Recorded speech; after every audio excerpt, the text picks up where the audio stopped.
Good evening everyone. आज का हमारा क्वेश्चन है मानव श्वसन तंत्र ह्यूमन रेस्पिरेटरी सिस्टम। इसके लिए हम एक डायग्राम बनाएंगे। वो डायग्राम थोड़ा थोड़ा मानव पाचन तंत्र से मिलता जुलता हुआ है।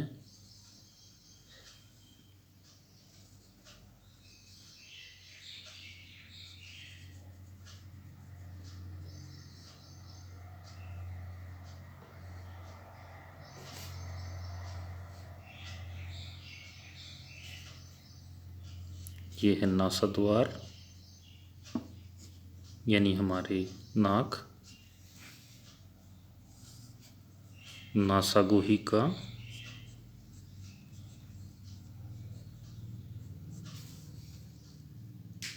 मुख गुहिका,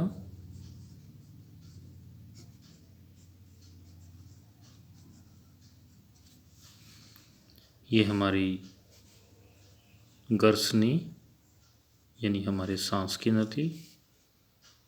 इसके बाद हम बनाएंगे कंठ।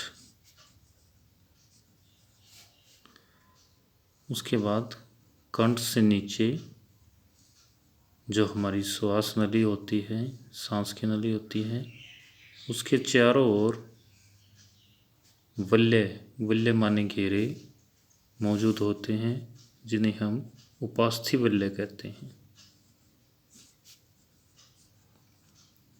ये उपास्थि वल्य हमारी जो श्वास नली है वो दब ना जाए, यानी जो हमारी वायु का मार्ग है वो बाधित ना हो, इसके लिए उपास्थि वल्य श्वास नली के चारों ओर होते हैं। एक होता है अस्थि। अस्थि माने हड्डी। हड्डियाँ कठोर होती हैं, जो उससे जो मुलायम होती हैं उनको हम उपास्थि कहते हैं। ये है उपास्थि वल्य जो हमारी श्वास नली के चारों ओर है। इसके बाद हम बनाएंगे फेफड़े यानी फुफ्फुस।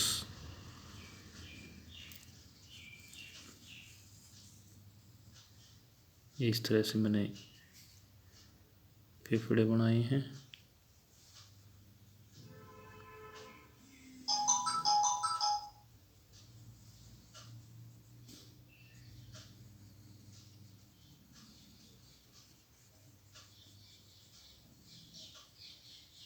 यहाँ हम लिखते हैं फुफ्फुस।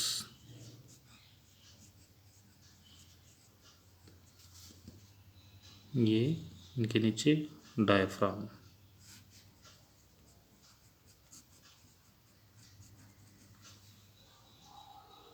यहाँ पे जो हमारी फेफड़ों के अंदर श्वास की जो नाड़ी होती है उसको श्वसनी बोलते हैं। श्वसनी आगे जाके अलग अलग भागों में बढ़ जाएगी। ये श्वसनी के ही मैं भाग बना रहा हूँ। इस तरह से एक तरफ का मैंने डायग्राम कंप्लीट कर दिया। इसी तरह से जो दूसरा हमारा फेफड़ा वो उसमें भी होगा, और फेफड़ों के अंदर जो श्वास की नली है उसको मैंने बताया श्वसनी कहते हैं। श्वसनी आगे चल के अलग अलग भागों में बढ़ जाती है तो हम उनको श्वसनिकाएँ बोलते हैं, यानी श्वसनी का बहुवचन। श्वसनिकाएँ आगे चलकर गुब्बारे जैसी संरचना में खुलती हैं, जिन्हें हम कूपिका बोलते हैं। इस तरह से ये मैंने डायग्राम बनाया है मानव श्वसन तंत्र।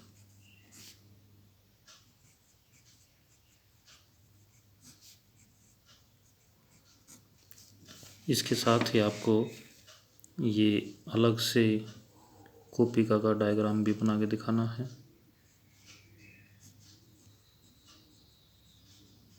ये श्वसनिकाएँ हैं। श्वसनिकाएँ अंत में गुब्बारे जैसी संरचना यानी कूपिका में जाके खुलेंगी।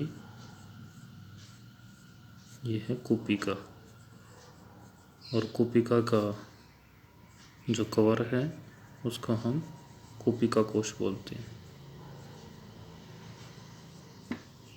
कूपिका कोश। इस तरह से हमारा ये डायग्राम कंप्लीट होता है। अब इसके बारे में हम डिस्क्राइब कैसे करेंगे,